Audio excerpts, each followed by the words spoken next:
Next week? Next week? Yeah.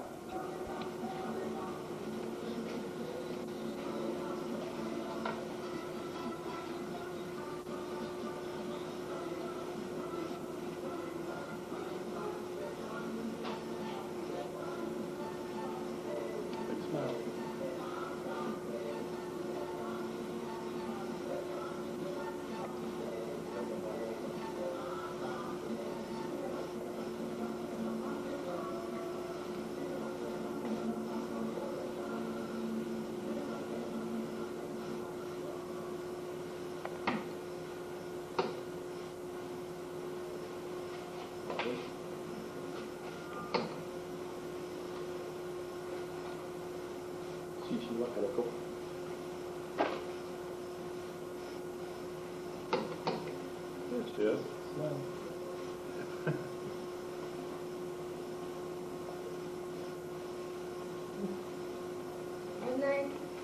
Good night, viewers of CEN TV.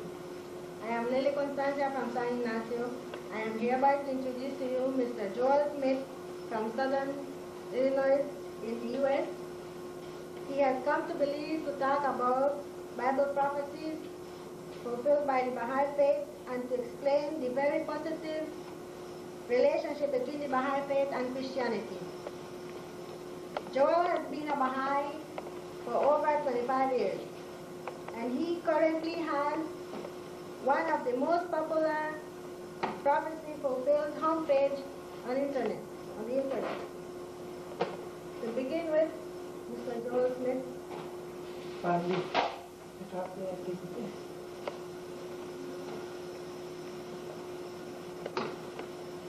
To begin with, tell us more about yourself. Okay. Like you said, I've been a Baha'i for 25 years. I first heard about the Baha'i faith in Chicago, and I had one of the more unusual experiences where I became a Baha'i because of a dream. And the dream led me to become a Baha'i. In the dream, the voice said to me, to prepare yourself, the answer is coming. And I was led directly to the Baha'i faith, and I very quickly accepted it because the teachings were so remarkably sensible.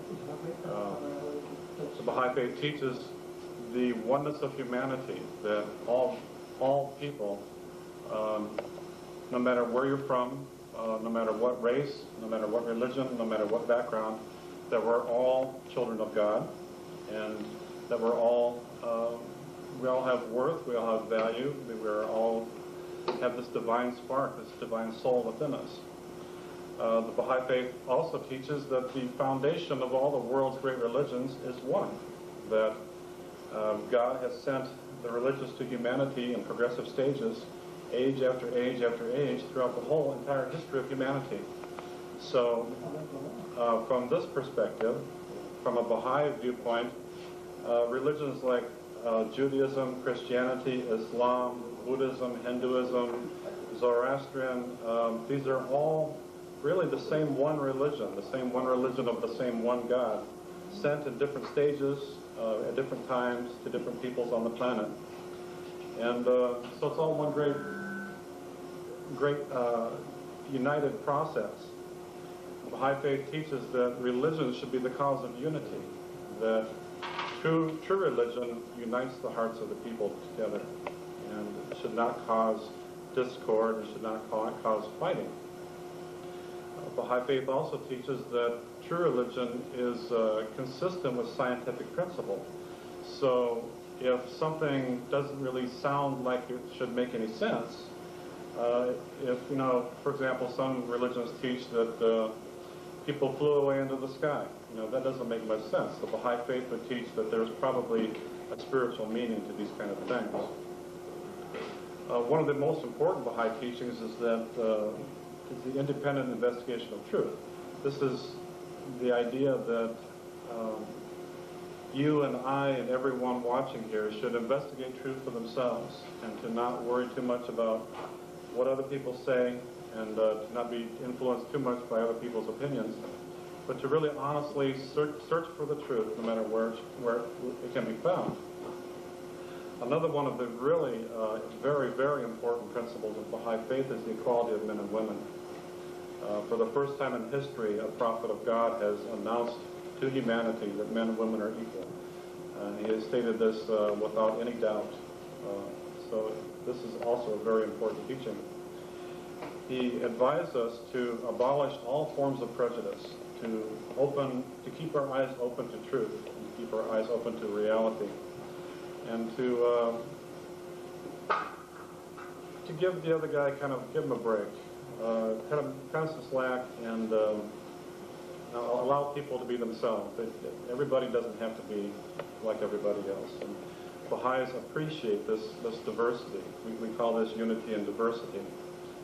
And this is the idea that a beautiful rose garden or a beautiful flower garden is made up of many different kinds of flowers. It's made of many different colors of flowers and many different kinds of plants. And it's because of the diversity that makes the garden beautiful. And it's the same thing with people. Because of the diversity of the different kinds of people, then this is what makes it beautiful. Baha'is believe that all children on earth should have an education to fulfill their potential. Baha'is teach that there should be a second language taught in all the schools of the world, so that no matter where you live, you can learn the second language. You can have your first language, which is the language of your own home country, but you also have the second language, which will be the world language. So no matter where you go in the world, you will be able to communicate with the people there. Baha'i faith teaches that there should be spiritual solutions to economic problems. This is pretty obvious, that we need to learn to share with each other a little bit better. The richer countries need to share with the poorer countries, and we need to help work together a little bit and help everyone develop their full potential. And the Baha'i faith teaches that there should be a international tribunal, that there should be some kind of structure of a world governing body to help regulate the affairs of the world on the entire planet. So that's basically what the Baha'i faith teaches. And this is the first time that I heard about the Baha'i faith. I read these teachings, and I thought these were remarkably progressive for a religion to teach. And this really attracted me. But to be honest with you, that wasn't enough in itself. The thing that really grabbed my attention was that I was taught that the world's great religions all contain messianic prophecies, and that when these messianic prophecies are compared together, side by side, they all come to the same point in history. So that the Hindu, the Jewish, the Christian, the Islamic, the Buddhist, the American Indian religions all have prophecies, and the prophecies all point to the same point in history. And this is the time when Baha'u'llah appeared. This is in the middle part of the 1800s, and this is the Baha'i faith began in 1844. So the thing that really attracted me to the Baha'i faith was the idea that the religions were all interconnected, they were all interrelated, they were all part of the same great process, same great scheme, and that each one of them had messianic prophecies which said that one day we would all be brought together as one family, and that this great world teacher would appear who would give us teachings who would unite us into one world family.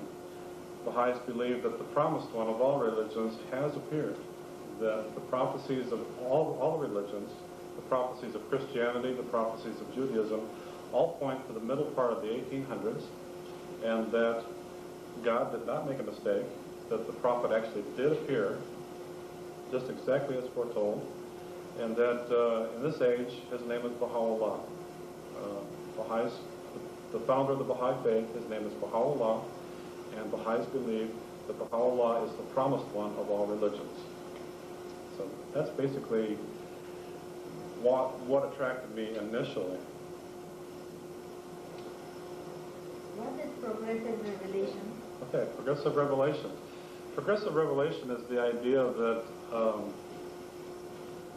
that one God, this is the God of Abraham, Moses, and Jesus, and the same one God of all the prophets has sent teachings to humanity through his chosen spokesman, through his prophets, or through his manifestations. And so, in one age, an Abraham would appear. In another age, a Moses would appear. In another age, a Jesus would appear. In another age, a Muhammad would appear.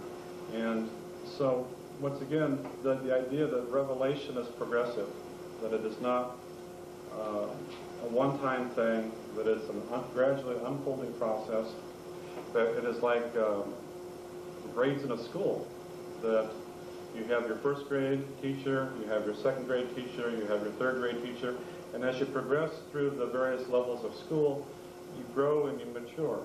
And the Baha'i viewpoint is that that humanity is like a child who is growing up and learning more and learning to develop and to grow and mature.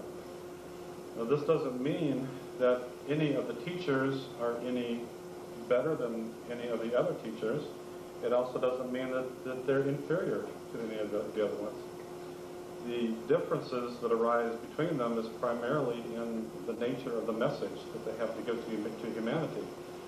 So the message that Abraham brought to the world may have been for a smaller unit of society, that he was just beginning to gather these people together. Hundreds of years later, a Moses appeared, and Moses gave his followers, the Jewish people, gave them the law of God. And this law of God helped the Jewish people develop into a great civilization.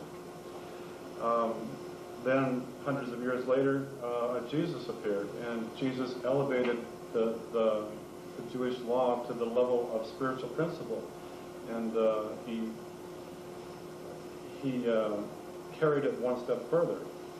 And then in this day, Baha'is believe that another great prophet of God, another manifestation has appeared. His name is Baha'u'llah, and we believe that in this day, where we are headed is the unity of humanity, where all people will come together as one family. So it's very important, it's very exciting to know about this. And I think one thing that I want to emphasize is that the Baha'i faith does not teach that religion, that the Baha'i faith is the only right way and that the others are all wrong. What the Baha'i faith teaches is that they're all true, that they're all part of the same giant process, and that it has been promised that one day we will all be brought together. If you look at the end of the book of Isaiah, it says that all flesh shall be brought together to worship before God. So this is the meaning of the prophecies of the world's religions, that they all say the same thing, they all point to the same event in history, the coming of Baha'u'llah, and that this is how all the religions will come together as one. So that's basically what progressive revelation is.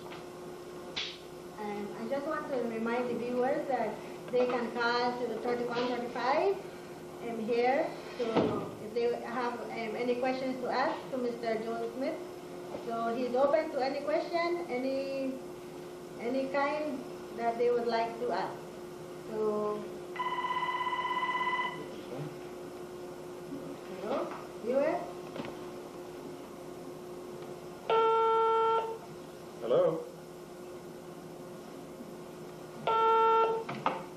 Hello? They must have hung up.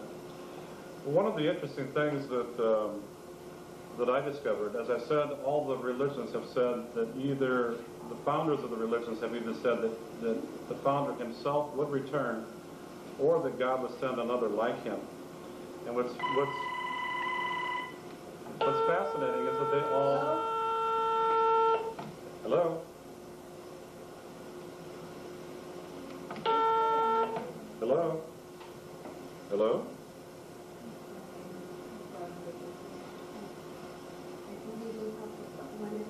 Okay. All right. Try it again if you would. We're kind of new at this.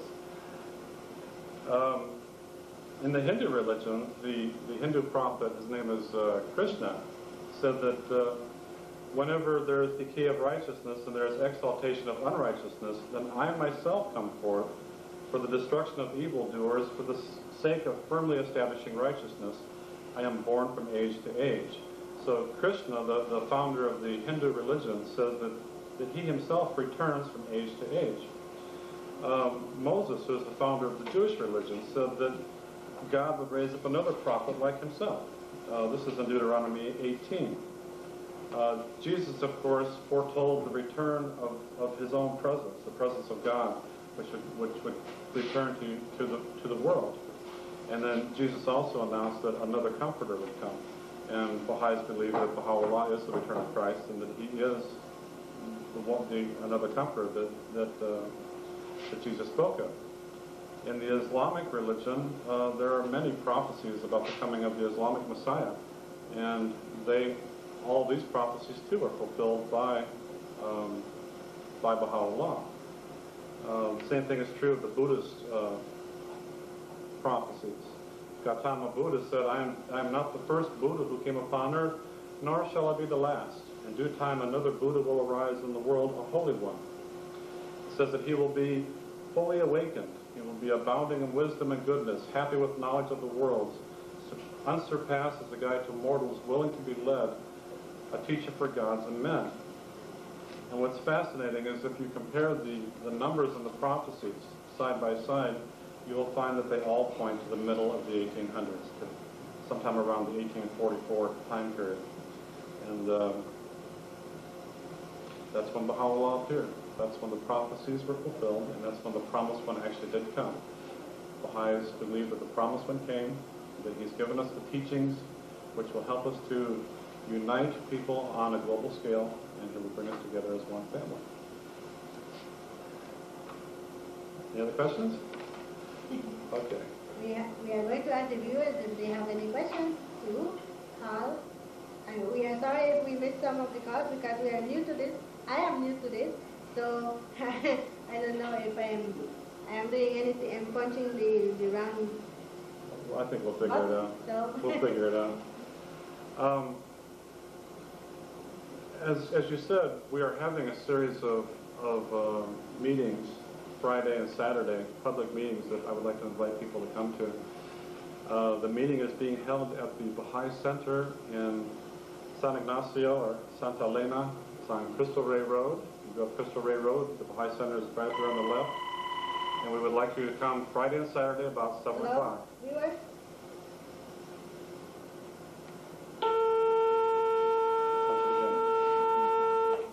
Hello? Hello? Okay. I don't know if you say I'm punching the wrong number.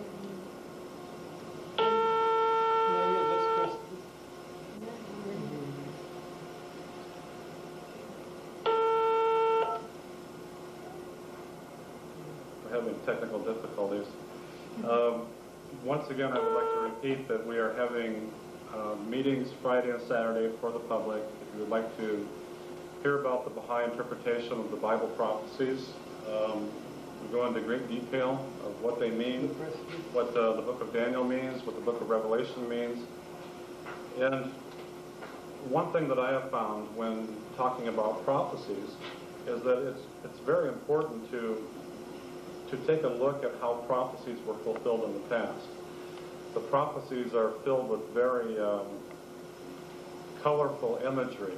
They talk about the sky cracking open and people coming sailing down out of the clouds and things like this. People who are expecting these kind of things may want to consider how such things happened in the past.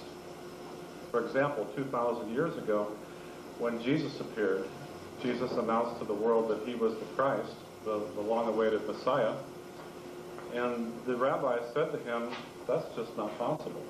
That according to the explicit prophecies of Judaism, the prophecies found in the book of Malachi, it says that before the Christ can appear, Elijah the prophet has to return from heaven first. So if you look at the book of 2 Kings in the Old Testament, you will find statements that says that Elijah ascended into heaven in a chariot of fire. So the Jewish religious leaders of Jesus' day were waiting for Elijah to return from heaven physically, and they were waiting possibly for him to come down again in a chariot of fire. Now they said to Jesus, now since no one has seen Elijah come down from heaven in any way, you obviously must be false, because the prophecy clearly says that Elijah has to return first. What Jesus explained was that the prophecy was true and that it had already been fulfilled. Jesus explained that the return of Elijah from heaven was the appearance of John the Baptist. So here's a very important example of how a prophet of God returned from heaven in the past, and he appeared in a way that was totally unexpected. That it was the spirit and power of Elijah which returned and dwelt within the body of John the Baptist. This is what it says in the Gospels. So this is actually what Jesus taught, how the prophecies of how Elijah returned from heaven. Of course, the Jewish religious leaders were extremely skeptical about this. They didn't believe that John the Baptist was the return of Elijah. They rejected John the Baptist. Eventually, John the Baptist was killed. He had his head cut off. And because of prophecies, misunderstanding of prophecies like these, Jesus eventually was killed too. So because of a misunderstanding of how prophecies like how people return from heaven, because these things were misunderstood, it eventually led to the death of Jesus. And so Baha'is would say to Christians who are waiting for the return of Christ from heaven, to take a look at how these prophecies were fulfilled 2,000 years ago, and then learn the lessons of history. Jesus himself said to beware the leaven of the Pharisees. Beware of the thing, leaven of course is yeast, which causes bread to rise. Beware of this thing which had distorted Judaism to the point where it had misled the Jewish people to the point where they had missed the coming of their own Messiah, missed the coming of their own promised one. Jesus said to beware the leaven of the Pharisees. He said that the Pharisees had substituted the teachings of God, the teachings of men for the teachings of God. So that instead of the true teachings of God, they had the teachings of men instead. And this is why the return of Elijah was not recognized. This is why Christ was opposed. And this is why both John and Jesus eventually were killed. Another example of a prophet of God returning from heaven, and this one's even more important, especially to Christians, and we are speaking primarily to Christians here because I think most of the audience is from a Christian background. When Jesus spoke of returning from heaven, you should also consider the fact that 2,000 years ago, Jesus said that he himself had come down from heaven. If you look in the 6th chapter of John, you will see that Jesus makes the statement, I came down from heaven. And the rabbis who were standing there said, wait a second, we knew you as a child, we knew your mother, we knew your father. How is it possible that you came down from heaven? And it says that Jesus' disciples, when they were standing there, that it says that even his disciples abandoned him, never to return. Many people don't know that Jesus had 12 apostles, but he also had somewhere around 70 or 72 disciples. And in John 6, it says that when Jesus said the statement, I came down from heaven, it says that even the disciples abandoned him, never to return, because they thought that he was speaking literally, and they thought he was crazy. So, and as Jesus was standing there watching his disciples abandon him, never to return, he turned to the rest of the people standing there and he said, the words that I speak unto you are spirit and truth. When I say things like, I came down from heaven, I'm not talking about the flesh here. I'm not talking about fleshly bodies literally coming down from heaven. It's the Spirit of God, or the presence of God, which comes down from heaven and dwells in the human form. And Jesus very clearly said these things. So you have an example here of both the forerunner of Christianity, John the Baptist, coming down from heaven, and you also have the example of Jesus himself, clearly stating that he too had come down from heaven 2,000 years ago. So when we talk to people about the fulfillment of the prophecies, we ask them to consider how the prophecies were fulfilled in the past, and then to draw logical conclusions about how they will be fulfilled in our time. In the same Malachi prophecy, which foretells the return of Elijah before the Christ appears, there's a statement that says, I am God, I do not change. I am God, I do not change. This is the only time this statement is made in the entire Old Testament. And there's a very important reason for that, because there's a very important principle at stake here. In all previous recorded history, not one of the prophets of God ever physically descended from heaven. Like Isaiah said, unto us a child is born, unto us a son is given. This is how all the prophets appeared. And this is, and God does not change. He says, I am God, I do not change. So the return of Christ from the Baha'is teach is different, a little bit different than what Christians believe.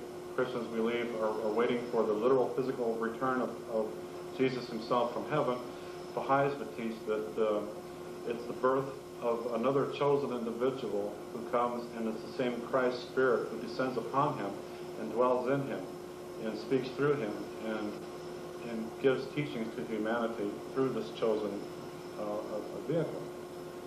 So it's important for people to learn the lessons of history and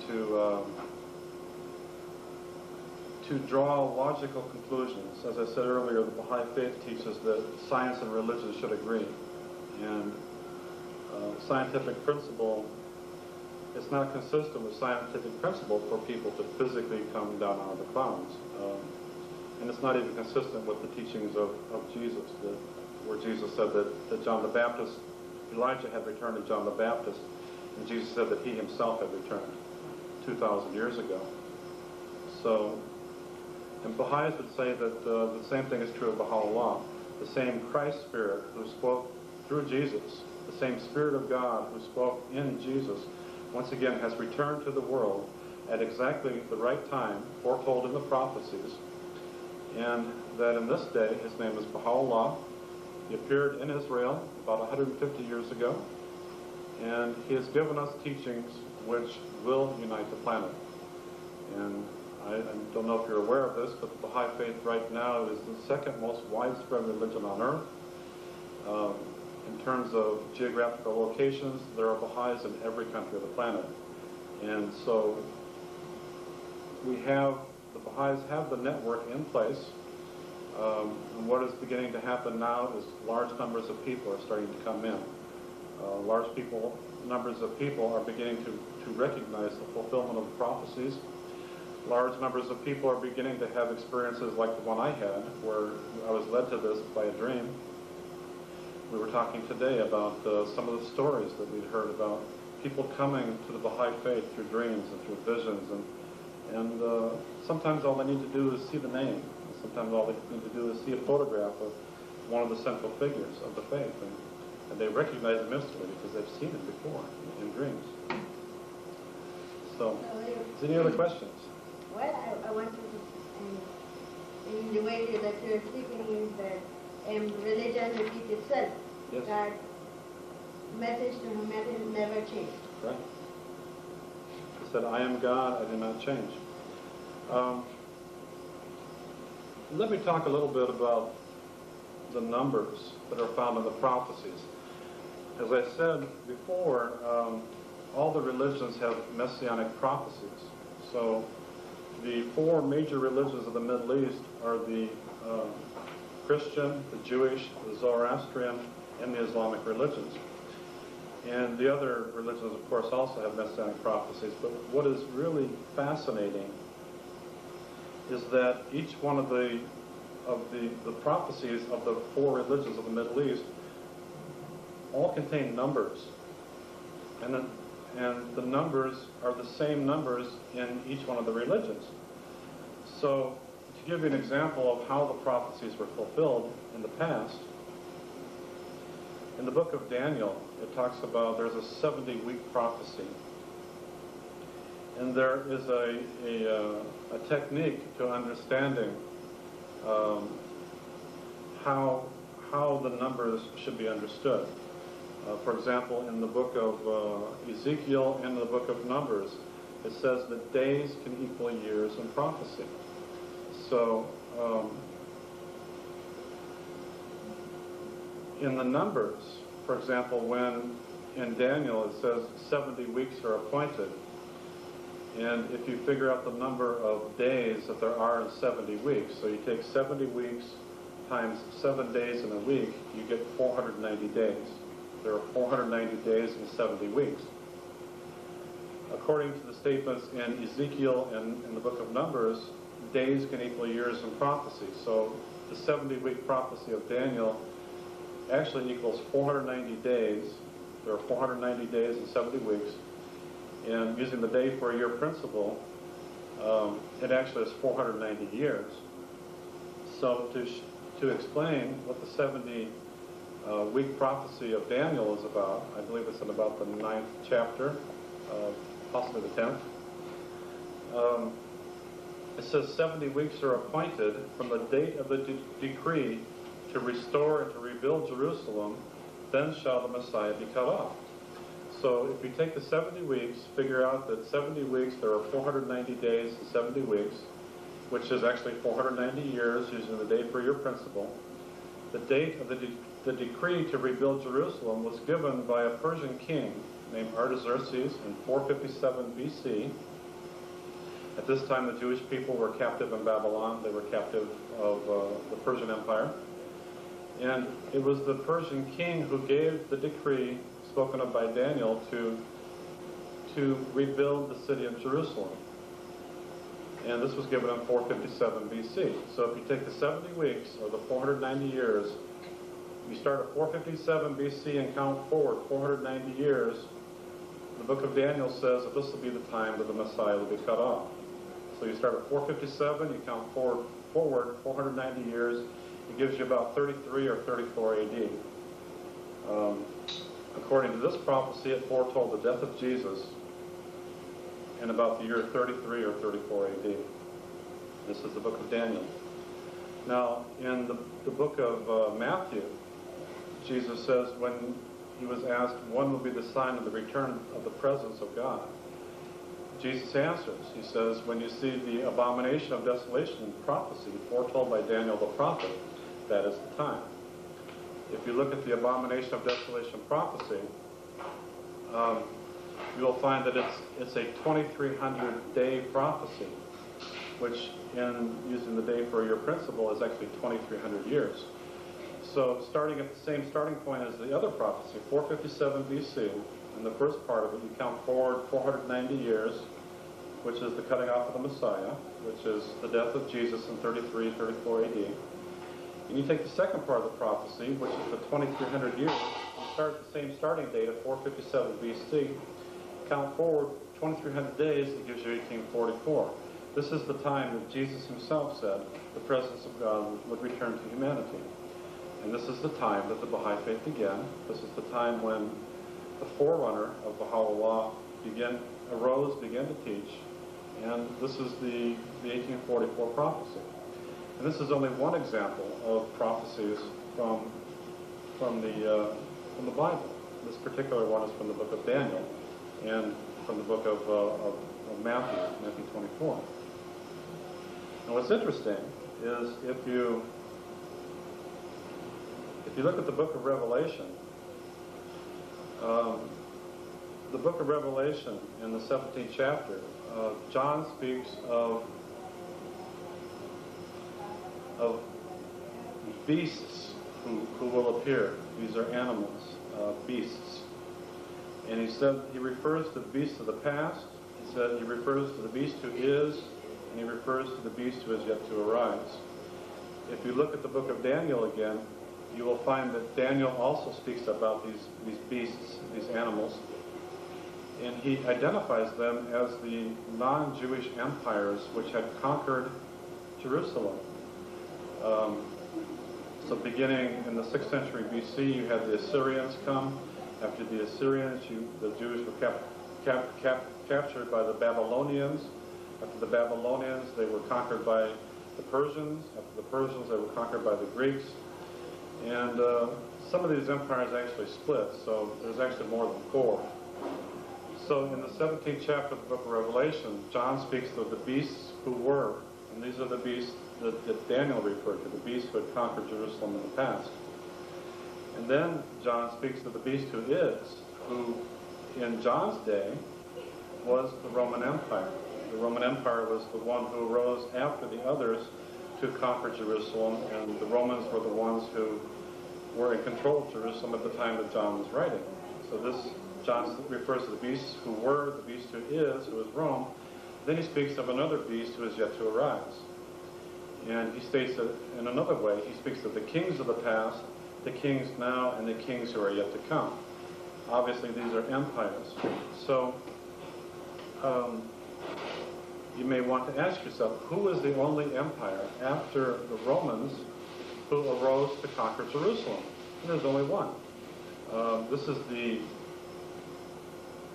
pseudo-Islamic empire of the Islamic Empire. So, both John and David referred to the coming of these beasts, and they identify them as the successive empires which had conquered Jerusalem. And John speaks of the beast who is yet to arise after his time. And this is the beast of the book of Revelation, that everybody wonders who it is. And it's the empire that arose after the Romans to conquer Jerusalem. What's interesting about the numbers and the prophecies in the 11th, 12th, and 13th chapters of the book of Revelation, 7 different times Jesus identifies the time that this beast will exercise power as 1,260 days or 1,260 years. So if you look at what actually happened in history, the Islamic Empire arose in the 6th century after Jesus. There was a movement within Islam right at the death of Muhammad. A rival family stepped in, seized control of the religion, diverted Islam off of the path. There are 2 major branches of Islam, the Sunni and the Shia. The Sunnis believe that the leadership of the religion after Muhammad should be by popular election. The Shia believe that it should have been through the family members of Muhammad. And what happened is shortly after the death of Muhammad, a rival family stepped in, short-circuited the whole process, took control of the religion, and conquered Jerusalem. Hopefully we can get this thing to work this time. Go ahead. Hello? Hello? Hello? Hello? Go ahead and ask your question. Yes, I was wondering, when Baha'is tell Christians that Baha'i is the promised one, they say that he is a false prophet. What do you think about that? They say that Baha'u'llah is a false prophet? Yes, how do you answer that? Jesus told you how to identify a false prophet from a true prophet. He said that you would judge them by their fruits. The fruits of the Baha'i faith is that we have already established a global community that is totally diverse racially, that among the Baha'i faith, the racism has almost ceased to exist. The fruits of the Baha'i faith are the equality of men and women. So half of the population of the planet has now been given equal status. The fruits of the Baha'i faith are education for all children. The fruits of the Baha'i faith is that we have demonstrated the ability to bring unity to humanity. We have demonstrated the ability to unite all the religions. Because to a Baha'i, the Baha'i faith is not the only way. It is not the only true religion. We view religion as a gradual process, an unfolding process, and that they're all true, and that it is the purpose of God to one day to bring them all together into one. And so I guess the second thing I could tell you is the other Baha'i principle is independent investigation of truth. Check it out for yourself. Don't believe me. Read on your own. If the proofs are there, the proofs are there. You can find out for yourself. You can judge for yourself. If you If you bake a pie, if you taste it and it tastes good, you know that it's a good pie. The question is Baha'u'llah who he claims to be? Baha'u'llah claims to be the promised one of all religions. If this is true, it will transform the world. If this is not true, this is basically the decision that you can decide for yourself. Let me read just a couple of statements from Baha'u'llah himself about who he is. Baha'u'llah wrote, "The time foreordained unto the peoples and kindreds of the earth is now come. The promises of God..." Okay, let's take the call. Hello. Go ahead. Yeah, hello. Go ahead. Ask your question. Hello. No, Pandit na di ay donggan. Yes. He's not here. Right. Okay. Okay. I would like to read a statement of Baha'u'llah about who he is. Baha'u'llah wrote, "The time foreordained unto the peoples and kindreds of the earth is now come. The promises of God as recorded in the Holy Scriptures have all been fulfilled." The promises of God as recorded in the Holy Scriptures have all been fulfilled. The revelation which from time immemorial hath been acclaimed as the purpose and promise of all the prophets of God, and the most cherished desire of his messengers, hath now by virtue of the pervasive will of the Almighty, and at his irresistible bidding, been revealed unto men. The advent of such a revelation hath been heralded in all the sacred Scriptures. Behold how, notwithstanding such an announcement, mankind has strayed from its path and shut out itself from its glory. Now, Baha'u'llah only asks you to do one thing, and this is the answer to the question, is Baha'u'llah a true prophet or a false prophet? Baha'u'llah says, "Verily I say, this is the day in which mankind can behold the face and hear the voice of the Promised One. The call of God hath been raised, and the light of his countenance hath been lifted up upon men. It behooveth every man to blot out the trace of every idle word from the tablet of his heart, and to gaze with an open and unbiased mind on the signs of his revelation, the proofs of his mission, and the tokens of his glory." So that's all Baha'u'llah asks you to do, to gaze with an open and unbiased mind on the signs of his revelation, the proofs of his mission, and the tokens of his glory. The proofs are there. If you choose to look at them, you will convince yourself. I don't have to convince you. I wanted to say something. Okay. To the religion, that they believe that the Bible is the only book. Mm-hmm. Is the Bible the only book? Okay. That's a good question. The Bible is actually a collection of many books, written over hundreds of years and compiled from many different countries. And one of the difficult things about the Bible is that even the New Testament contains some significant contradictions. That there are statements within the New Testament that are very important statements that are opposite of each other. Baha'is would say that the Bible is the Word of God, but at the same time the Baha'is would say that the prophets of God establish a covenant with their followers, and the prophets establish a covenant to provide for the leadership of the community that they had created after the passing of the prophet. So in terms of the Bible, after Moses, Joshua became the leader of the religion. After Jesus, before Jesus was killed, and Jesus knew that he was going to be killed, Jesus appointed Peter as the head of his church. Go ahead. Go ahead. Hello. I think it's got light on. There it is. Hello. I think we lost them. Okay. Would you try again, please? So Jesus established a covenant with his followers where he provided for the leadership of the community by appointing Peter as the head of his church. And Jesus told Peter that you will be the rock upon which I will build my church, and I will give you the keys of the kingdom of heaven. And whatever you say is right here is the final word. And whatever you say is not right is also the final word. So from a Baha'i perspective, Peter would have to have the more authoritative word. In fact, this is actually a statement from Peter himself. He said that he had the more established prophetic word in which you do well to take heed.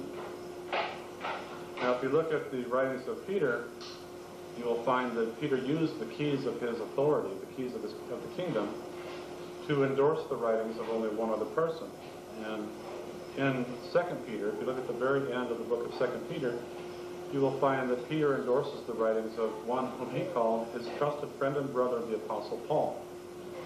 So, from the covenant perspective, the idea that Jesus had established the leadership of the community through Peter, and that Peter had also endorsed the writings of Paul, it's my personal understanding that this would constitute some kind of core teaching, the foundation teachings of Christianity. And if you look at the actual writings of Peter and Paul, you'll find statements where Paul said things like, do you still hold fast the gospel as I preached it to you? If not, your conversion is in vain. Or he said, if any Christian brother teaches anything to you other than what I taught to you, let him be anathema. Shun him. Don't have nothing to do with him. So there is a core teaching here. And what is interesting is if you compare what Peter and Paul actually taught concerning the basic fundamental Christian teachings, you will find that they are significantly different than what is being taught in most churches today. For example, concerning resurrection, most churches believe that resurrection of Christ was physical, that he literally got up out of the grave with his flesh and bone and blood body, that he walked out of the tomb, and that he later on physically ascended into the sky. If you look at the actual teachings of the covenant that Jesus established with his followers, you can read in 1 Peter where Peter said that Christ died in the flesh, was raised in the spirit. Another place, the Apostle Paul in 1 Corinthians 15, where he explains the resurrection of Christ, says that what is sown a natural body is raised a spirit body. And he said that after Jesus' death, he became a life-giving spirit. And there are many other statements concerning resurrection in the New Testament. And what's important is that none of the Peter or Paul ever taught that the resurrection of Christ was physical. In all instances, they said that it was a spiritual reality. Okay, we're being handed notes here under the table. So the question is, what do Baha'is believe about life after death? My understanding is that the Baha'is believe exactly the same thing that the Apostle Paul taught about life after death. So let's see what Paul said about this.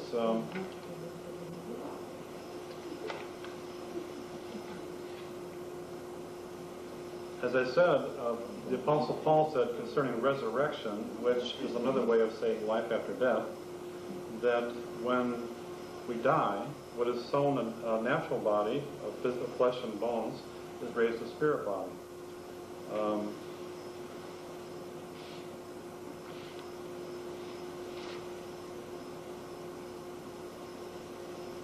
To look at the Old Testament, in the book of Ecclesiastes, in Ecclesiastes 12:7, it says, then shall the dust return to the earth as it was, and the spirit shall return to God who gave it. That's pretty clear. The dust returns, the fleshly body of the dust returns to the earth as it was, and the spirit shall return unto God who gave it. This is also the Baha'i viewpoint of what happens when we die. The spirit leaves the body, goes to be with the Lord in heaven. Now, if you look at the writings of Paul, in 2 Corinthians 5, the Apostle Paul wrote, now we know that if the earthly tent we live in is destroyed, we have a building, or some translations say a mansion, from God, an eternal house in heaven. Notice the difference here. Here we have a tent, there we have a mansion. We go into something better. And Paul continues, he says, as long as we are home in the body, we are away from the Lord. We live by faith and not by sight. We are confident, I say, and we would prefer to be away from the body and at home with the Lord. So we make it our goal to please him, whether we are home in the body or away from it. For we must all appear before the judgment seat of Christ, that each one may receive what is due him for the things done in the body, whether good or bad. So Paul repeatedly says in this statement that we have to leave our bodies behind before we go to be with the Lord in heaven. This is exactly what it says in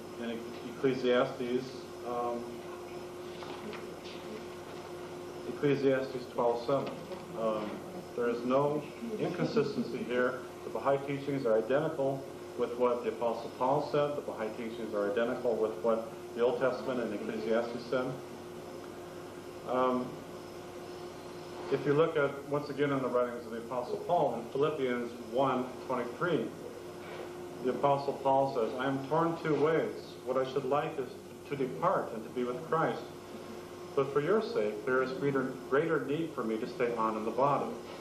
So, towards the end of his ministry, the Apostle Paul said that he was getting very tired and that he really wanted to depart his body to go be with the Lord in heaven. But for the benefit of the Christians, he decided that he would stay on in the body.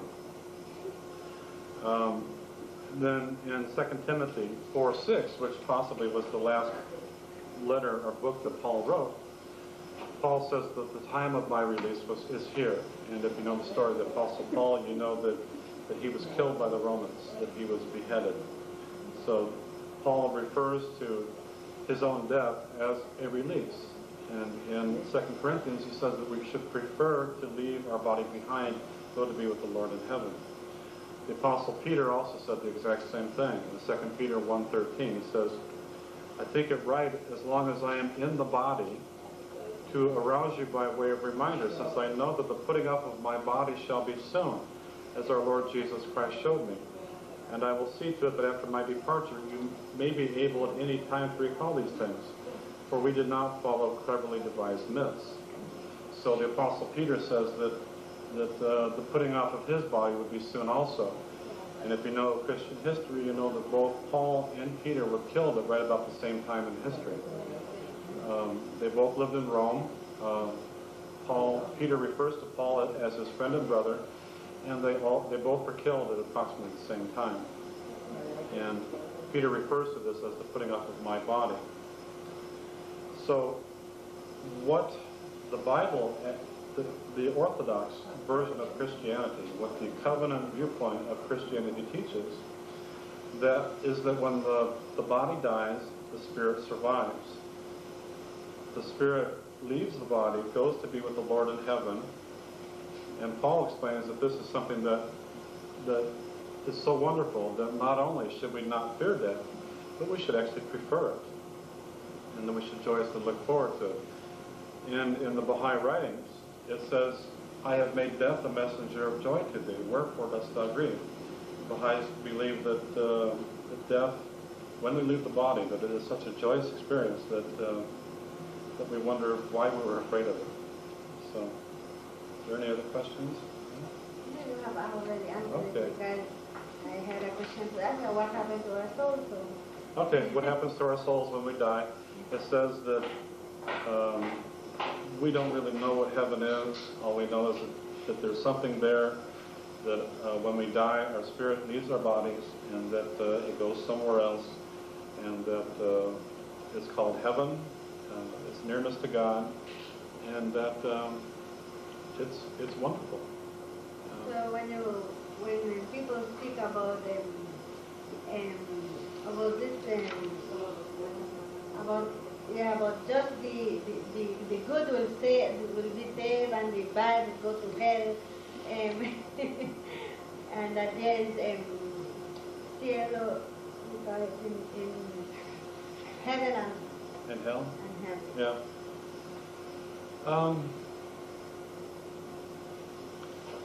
I would say that from a Baha'i perspective, and this is my understanding again, is that people can be in heaven while they're still alive, people can be in hell while they're still alive. It's a matter of choice. It's a matter of the life you live. From this perspective, heaven is nearness to God. Heaven is understanding the process. And hell is living a life which is not consistent with the teachings of God. Hell would be living a life that leads to sorrow and sadness, and leads to a life that leads to the sadness of your family. And this is not what God wants for us. He wants us to be healthy. He wants us to be happy. The Baha'i faith teaches that all people are created noble, that we are like the noble children of God. Let's see if we can make it work this time. Hello? Hello. Hello? Hello. I would like to ask a question. Okay. A question. Go ahead. Huh? Go ahead. Why does the Baha'is don't have a Sunday Mass or a church on a Sunday, but in a 19-day feast? Thank you.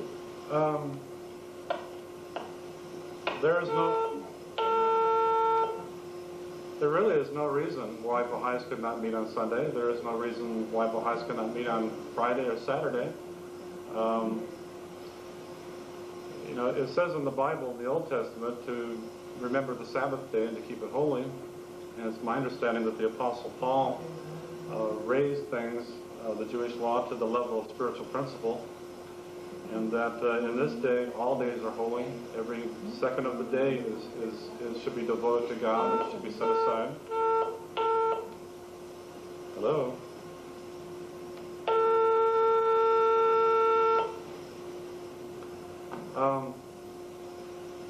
One of the characteristics of each religion, when a new prophet appears, or when a new manifestation comes, or a new cycle or a new dispensation begins, is that they usually bring a new calendar.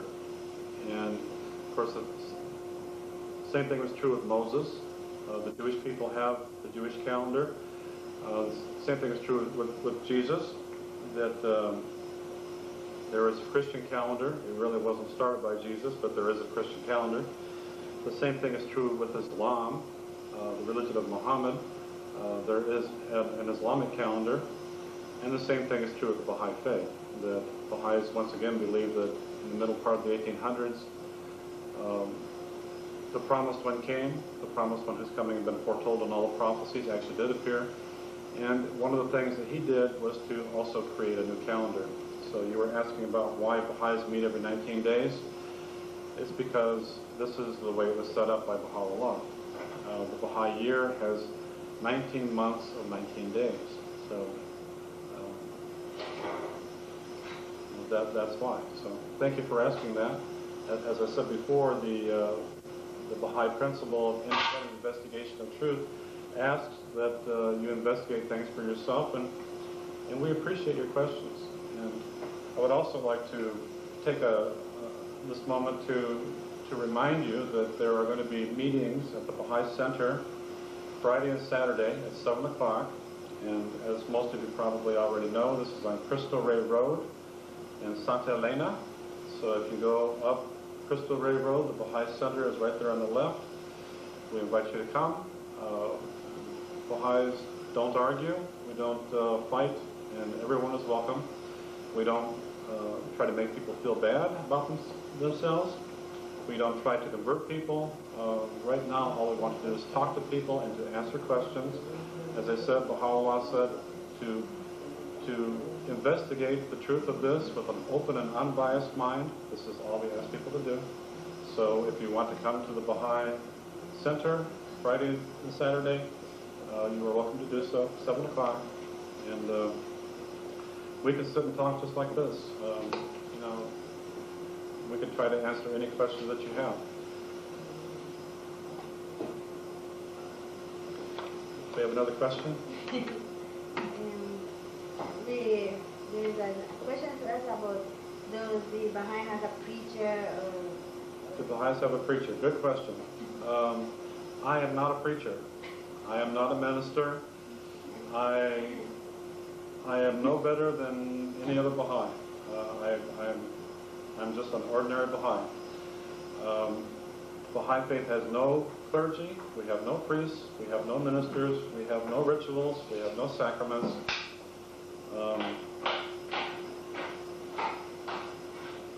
It's probably the most equal religion that I've ever seen.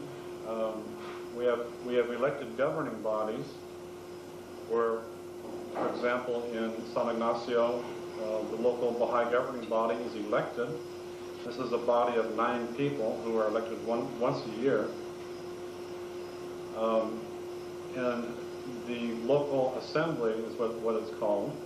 It's their purpose to take care of the affairs of the Baha'i community. But it's important that these people are not any better than anybody else. The only reason I'm sitting here talking is because I've studied this a little bit more. But I'm not a priest. I'm not a minister. I have never been paid a penny for doing this. In fact, I came all the way from the United States to share this story with you. And this is the only reason I came, is to bring this message to the people of Central America, to announce to you that what you have been expecting, what you've been waiting for, has happened. As Jesus repeatedly said, that he would come as a thief of the night, that he would, the way Jesus explained it, be like a thief breaking into the house and be gone before you even knew that he was there. Jesus told the story of the parable of the 10 virgins, where half of them were ready, half of them were not, half of them were prepared, half of them were not. It says they all fell asleep when the bridegroom came. They woke up, half were allowed to come into the wedding festivities, half of them, because of their own actions, were excluded from the wedding festivities. And later on when they came and said, please let us in, they were told, no, be gone. You're not of me, I never knew you. Unfortunately, this is the pattern of religious history. Whenever a prophet of God appears in all the cycles of history, this is what happens. This is what happened 2,000 years ago when Jesus appeared. Jesus came as a thief in the night. The people who should have recognized him didn't. They were caught asleep. They were caught unaware. And Jesus calls them blind, asleep, and dead. And of course, when it refers to these things, it's not talking about literal sleep or literal blindness or being literally dead. When Jesus said, let the dead bury their dead, he wasn't talking about literal dead people burying literal dead people. He was talking about spiritual qualities. And so this is what these things meant in the past, and all Baha'is would really ask people to do is to be consistent. We have another question coming in. But I am not a priest. I am not a minister. Lily is not a priest. She is not a minister. We have equal status. Baha'is believe in the equality of men and women, and so do I. So that means that man and woman are equal. Yes. The man doesn't have more rights than women. No.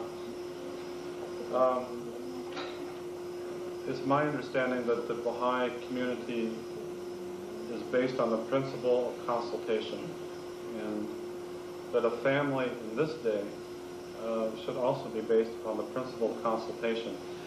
And what consultation is where, for example, in a family or in a community, people meet together, they try to clarify what the issues are, what the problems are, what they want to discuss. They try to determine what are the spiritual principles involved, and then they try to determine what is the best course of action. So, from a Baha'i perspective, in a Baha'i family, the man and the woman have equal status, that it is sometimes there has to be compromise, where sometimes the man has to give in the viewpoint, so other times the woman has to give in. But it's a balance. It's a balanced viewpoint. Same thing is true with the community in San Ignacio. The Baha'is meet together, say, we have a problem here, or we have something that we want to do here. They identify the problem, they identify the spiritual principles involved, and then they try to determine what is the best course of action. So the Baha'i community is based on the principle of consultation. So, along the same lines of the equality of men and women, I would also like to state that in many of the third world countries, Baha'is are very active in raising the status of women. You know, particularly in countries where traditionally for centuries, or probably almost forever, women had second-class status, or women were considered almost to be property. Among the Baha'is, this no longer exists. The status of women is being raised. Hello? Please go ahead and ask your question. Hello? Hello? Hello? Hello? Okay, we lost it. To get back to one thing that I was talking about earlier about the prophecies of the book of Revelation, it talked about this beast who was going to appear, which, as the Apostle John identified the beast, it was the beast who was to arise after the Romans to conquer Jerusalem. And this was the Islamic Empire. And John very clearly states, or Jesus speaking through John, clearly states that this beast will exercise power for 1,260 years. It's stated 7 different times in the 11th, 12th, and 13th chapters of the book of Revelation that refers to the 1,260 days, 42 months, 3.5 years, or 3.5 times, or 3.5 cycles of 360, all of which are 1260. And using the principle of a day for a year, this means that what John is saying is that this beast would exercise control for a 1,260-year period of time. In the Islamic religion, the year 1260 of the Islamic calendar is the year 1844 of the Christian calendar. So once again, the prophecies come together. The 2300-day prophecy of Daniel pointed to the year 1844. The 1260-day prophecy of the book of Revelation pointed to the year 1844. This is when the Baha'i faith began. This is when the promised one came. Hello? Hello? We're still trying to figure this out. There you are. Go ahead and ask your question. Hello, do you people believe in baptism? In baptism? Yes. The Baha'i faith believes everything that Christians believe. One of the founders of Baha'i faith one time was asked, you know, what is the difference between the Baha'i faith and Christianity? And Abdu'l-Baha, the founder of one of the 3 central figures of the Baha'i faith, answered back. He says, we believe exactly the same things that you believe. He says, however, we elucidate and we do not speak literally. So baptism is actually an Old Testament practice. And it was practiced by the Jews for well over 1,000 years. Baptism was only one of the Jewish practices. Other Jewish practices included things like circumcision, the dietary laws, the festivals, the new moons, and the Sabbaths. And if you look at the writings of the Apostle Paul, you will find that in every instance, Paul said, the old age has passed and a new age has begun, and that these things of Judaism, that they are still valid, but they have been raised to the level of spiritual principle. So, for example, regarding circumcision, the Apostle Paul said that true circumcision is a circumcision of the heart. Of course, the Jews had been practicing literal circumcision in the flesh for well over 1,000 years. Along comes the Apostle Paul, and you know, speaking with the authority of Jesus, he says, no, true circumcision is a spiritual reality of the heart, not literally of the flesh.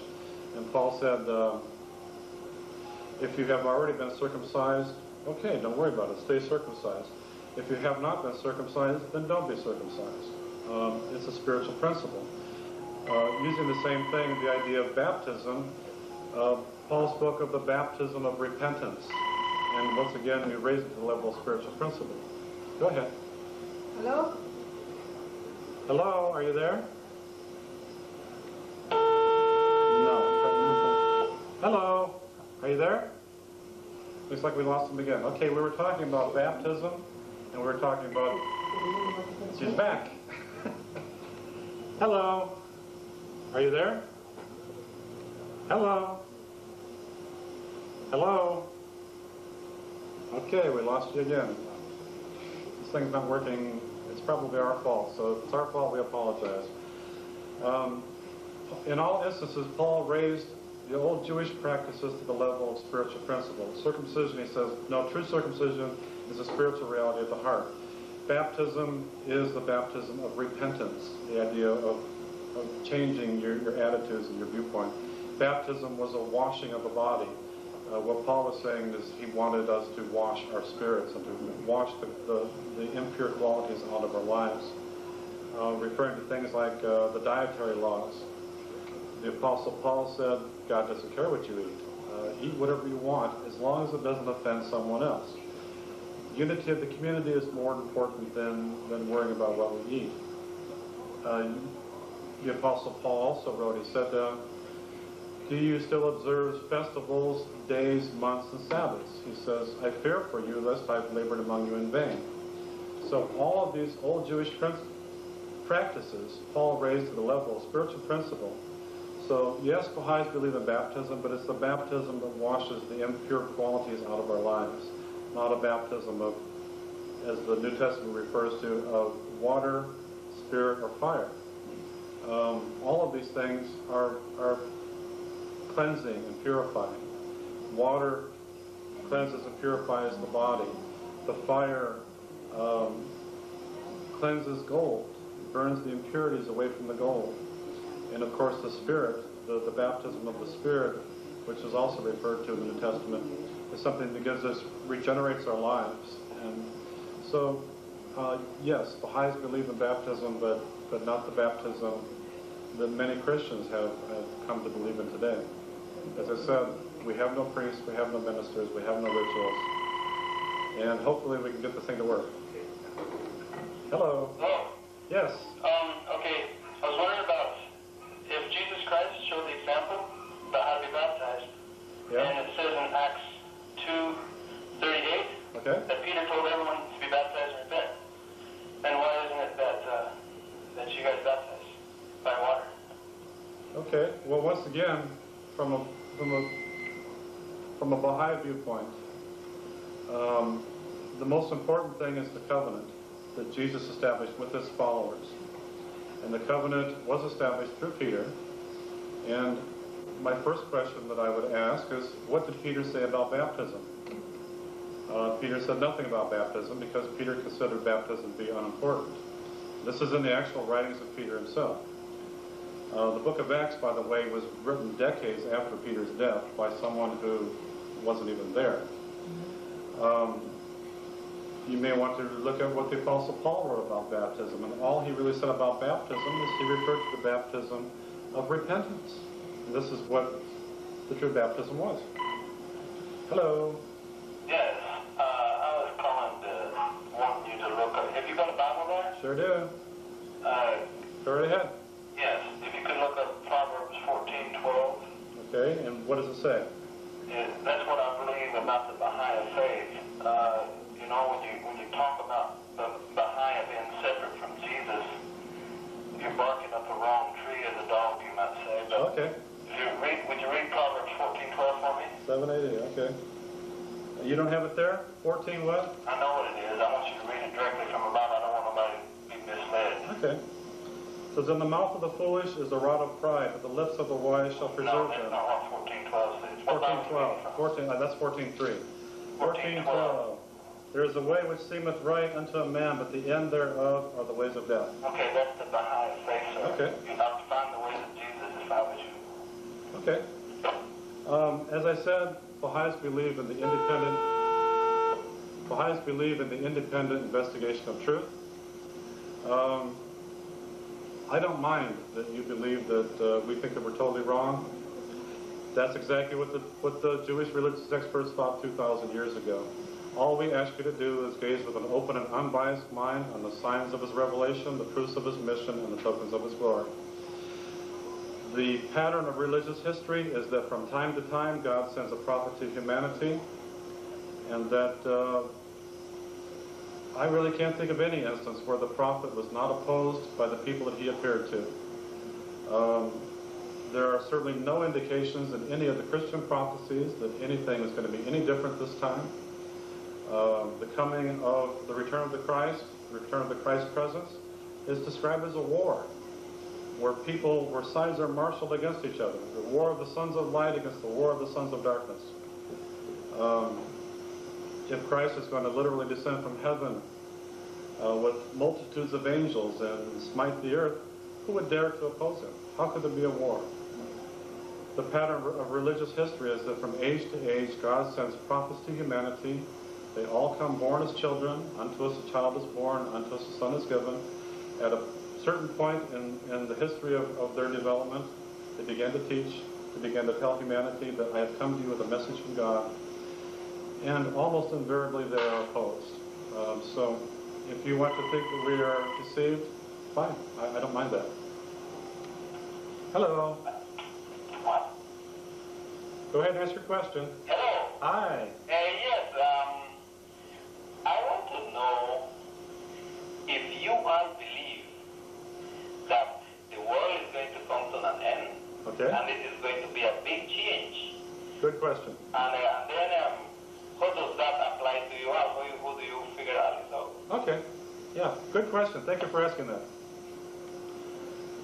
As I said, we're also being slipped notes under the table here. So this note says, will the world end in the year 2000? Or is the world going to end? Actually, the end of the world is not a Bible teaching. In the 24th chapter of Matthew, what some of the translations say is, tell us when will be the sign of your coming and of the end of the world. Two major mistranslations in that statement. One is what will be the sign of your coming. What it actually says is translated from the Greek word parousia, which means the return of the presence. They're asking Jesus, when will the presence of God return to humanity again? And it doesn't say when will be the end of the world. The original Greek word is aeon, aeonos is the actual word. When will be the end of the age, the end of this cycle of history? The world is not going to end. The world is just getting started, and we have entered the new age. Look at the history of humanity, and look at the changes in the world that we've seen in the last 100 years. Go ahead. Hello. Hello. Okay. Is the world going to end? Baha'is believe that the world is not going to end for at least another 500,000 years. That we are not coming to an end, we're coming to a beginning. Hello? Hello? Hello. Hi. Yes, it's me again. Okay. I'm listening to what you're saying about the world not coming to an end. Yes, it is true. I believe that also. It is going to be a big change. Oh, definitely, yes. Okay? Yes. Now, how does that apply to the human race? I know a little about your religion. Okay. And then you all believe that when a man dies, Yes. okay, he returns again. No. Depending on his way of life or who good he was, he will come in a different position, or and no. If the world is going to have a big change at the coming of Jesus, okay? Yeah. How will that apply to you? I'm talking to you, your people, your religion. Good question. Thank you for asking that. These are good questions, and I appreciate your calls. Thank you very much. What about the big changes that are going to come? What I would ask you to do is to take a look at human history and the progress of humanity as far back as human history is recorded. And you will see that for the most part there were not very many changes from the time of Jesus till about the time of the middle of the 1800s. Things pretty much stayed the same. Suddenly the world dramatically changed. We had a vast explosion of technology. We had a vast explosion of, the world has been totally changed since then. Communications, the very fact that we have TV shows now, the very fact that I can get on a plane in the United States and be here in 4 hours. These are profound changes which have come into being since the beginning, since about the middle of the 1800s. The process of change is rapidly accelerating to the point that now that we have computers and we are literally looking forward to a time when possibly disease will be stamped out of the earth. That for the first time in history, we can possibly see the unity of humanity on a global scale. So you are looking for the birth of a new age and for dramatic changes. Look at the middle of the 1800s, as I said, where the prophecies converge, and look at the changes that have happened since then. And I say, there will be profound changes in the world, and there have already been, and there's going to be even more, because the process has begun, and the changes will continue. As Isaiah said, the increase of this government and peace, there shall be no end. It will increase, it will grow and develop.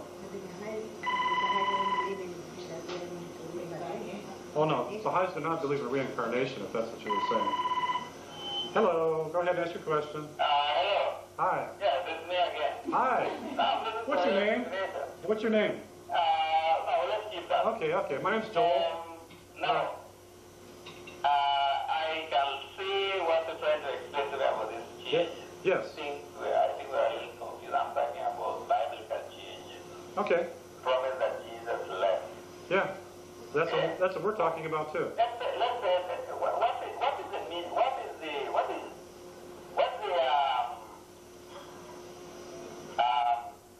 the purpose of the Baha'i religion? What does it offer for mankind? Okay, good question. What Jesus offers is totally different than what you are offering. Okay. Jesus says overall an eternal life. Right. How does that apply to your religion? How do you put that all this together? Okay, are we running out of time? Yes? Okay, how much time do we have left? 15 minutes. Okay, we have 15 minutes left? Yeah. Okay. The question is, what is the relationship of the Baha'i faith to Christianity? Christians believe that Jesus gives eternal life. Baha'is also believe that Jesus gives eternal life. To become a Baha'i, you give up nothing of Jesus. Jesus also said that there was more to come, and Baha'is believe that Baha'u'llah is the one whose coming was foretold by Jesus. You are looking for the return of Jesus himself. I would recommend to you that you take a look at the second chapter of the book of Revelation, Revelation 3:12, and Revelation 19, where Jesus himself says that when he returns, when the presence of God returns, he will have a new name. So if you're looking for the return of Jesus, you better rethink what you're expecting, because even Jesus himself says that when the New Jerusalem comes, the New Jerusalem will have a new name, that it's going to be something that all things will be made new, that even Jesus himself says, I will have a new name, I will write upon you my new name, is what he says. And the new name, Baha'is believe, is Baha'u'llah.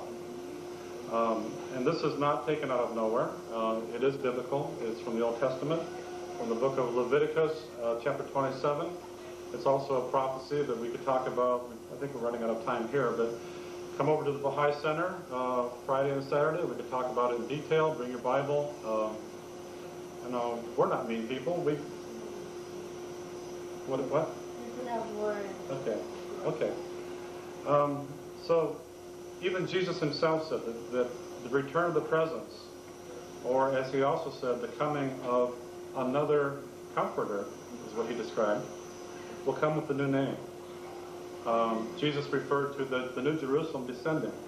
He says this will come at a time when all things are being made new, which has actually happened. And the New Jerusalem is not a city of bricks and boards and stone. The New Jerusalem is the revelation of God. For example, in the Old Testament, the book of Isaiah, Isaiah refers to Jerusalem as a harlot, as a whore. He is not implying that the city of Jerusalem is a whore. He's saying that the religion has become corrupted. What Jesus is saying is that the New Jerusalem will be something totally pure, something new. All things will be made new. It will come with a new name. The new name of the New Jerusalem, by the way, is the glory of God, which is the name of Baha'u'llah. The name Baha'u'llah is translated the glory of God. So these things are all totally biblical. And once again, we would ask you to learn the lessons of history, to see how these things were fulfilled in the past, to understand the patterns of religious history, how God has always worked through history, and to draw the conclusions that that the Baha'i faith is actually what was foretold in Christianity. Yes, go ahead. So, if you wanted to know what did Baha'u'llah brought to Oh, humanity? what did Baha'u'llah bring to humanity? Okay. What changes would be changing in this planet now? Well, the changes that Baha'u'llah has brought have already begun to take effect. Once again, if you look at human history, all of a sudden something very dramatic changed in the middle of the 1800s. This is when Baha'u'llah appeared. This is when he announced that a new age had begun. A new spirit had been released into earth, and that through the regenerating Spirit of God and through his own teachings, the promises of all the holy books that we will be brought back together as one human family are becoming a reality. Jesus spoke of the one shepherd and the one flock, the flock of sheep with one shepherd over it. Baha'is believe this is Baha'u'llah. And once again, we don't ask you to believe us, we just ask you to investigate for yourselves. The proofs are there if you choose to look at them. So for Christianity, they are expecting the kingdom on earth. Yes. That's what the Christ promised. Right. So Baha'u'llah is going to fulfill the kingdom on Yes, earth. yes. Isaiah said that when he comes, he will bring a government, and of the increase of his government and peace there shall be no end. Jesus did not bring a government. Baha'u'llah did. And this government exists today on earth at, I don't know how many, several 100,000 local locations, and almost 180, I think, national locations, and on the global level. The Baha'i world government is located on the site of Mount Carmel, exactly where Isaiah said it would be. And by the way, the book of Isaiah is Baha'u'llah's life story. And I don't think we're going to have time to go into Isaiah today, but we have 5 minutes? Okay, we have 5 minutes. Like I said, we're having meetings at the Baha'i Center Friday and Saturday. Come on over, we'll talk about Isaiah. I can show you what it means. Baha'u'llah, referring to Isaiah, said, I am the one whom the tongue of Isaiah hath extolled. Baha'u'llah said, I am the one that Isaiah was talking about. And we can very clearly show you that this is true. This does not mean that the Baha'is deny Jesus. The Baha'is fully believe in Jesus. But the Baha'is believe that there is a covenant that has been established by God with humanity, and that this is not haphazard. This is not something that you do what you want, when you want. It is very specifically laid out. And if you want to have peace on earth, if you want to have the end of racism, if you want to have the equality of men and women, if you want to see your children grow up with an education, if you want to see your children grow up healthy and happy without disease, Baha'i faith is what all the previous religions have foretold, prophecies that one day we will all be brought together. This is the culmination of all previous revelations. This is a total new age. It's actually the most exciting age in the history of humanity. The Baha'is have probably the most positive outlook of any group on earth. The world is not ending, it's just beginning. We are entering the age of maturity when things are just beginning to start to make sense. And for the first time in history, it is possible to do it. We have the technology to have a united world, and it will come. And it will come through the teachings of Baha'u'llah. Do the Baha'is have a holy book is the next question. Yes. As Jesus said, all things will be made new. That I have many things yet to say unto you, but when He, the Spirit of Truth, comes, He will reveal unto you all truth. All truth was never revealed to any of the apostles. None of the apostles claimed to have all truth. There is no example in Christian history that the Christian church has ever led to all truth. Baha'is say that this reference to the Spirit of Truth, or to the one whom he called the Parakletos, the Comforter. Parakletos in Greek means one like the prophet. Moses said, God will send you a prophet like me. Jesus said, God will send you another prophet like me. Said the same thing. Do Baha'is have a holy book? Yes. Actually, Baha'u'llah wrote over 100 books on every topic that you can imagine, from life after death You know, the Bible says the prophecies are sealed until the time of the end, at which time the promised one will come and unseal them. Baha'u'llah's writings has unsealed the prophecies. Baha'u'llah has told us how to build a world government, how to establish the unity of humanity. And I think we're running out of time. If I would leave you with one idea, is the idea that what the world needs now is unity. And ask yourself, what is going to lead us to the unity? Hello? Hello. Welcome back. Hello? Hi. Who is this? This is Joel. Go ahead and ask your question. John? Joel. Joel. Huh? Go ahead and ask your question. Oh, I wanted to speak to George. Oh, okay. No George here. Is George there? No, George is over there. But he's busy. Okay, George is taking care of the controls here. Would you call back in a few minutes? Okay. Okay, thank you. So, how many minutes do we have left? 5. 5 minutes left. Okay. The Baha'i faith is the name of the book. We have many books. There's the Book of Certitude. There is the Most Holy Book. There is the Tabiaktas. There is the Tablet of the Covenant. There is so many that I can't even begin to name them all. If you would like to see them or read them, please come to the Baha'i Center. We'd be happy to show them to you. In closing, I would like to read a few statements from Baha'u'llah himself. He said, "The revelation which from time immemorial hath been acclaimed as the purpose and promise of all the prophets of God, and the most cherished desire of his messengers, hath now by virtue of the pervasive will of the Almighty and at his irresistible bidding been revealed unto men." Baha'u'llah says, this is the revelation which has been foretold in all the holy books. Hi, how you doing? I got a question. Do you know Spanish? Go ahead, yeah. Okay. En las escrituras dicen de que todos, o sea, Jesucristo, en una ocasión en las escrituras él dijo de que todos íbamos a resucitar y que él también puso su ejemplo cuando él se apareció a María Magdalena, cuando él dijo de que un espíritu no tiene carne y huesos como veis que yo tengo. What's the question? Can you repeat it again? Hello? No, we lost her. Okay. Lily speaks Spanish. She's going to translate. So go ahead. He was speaking about the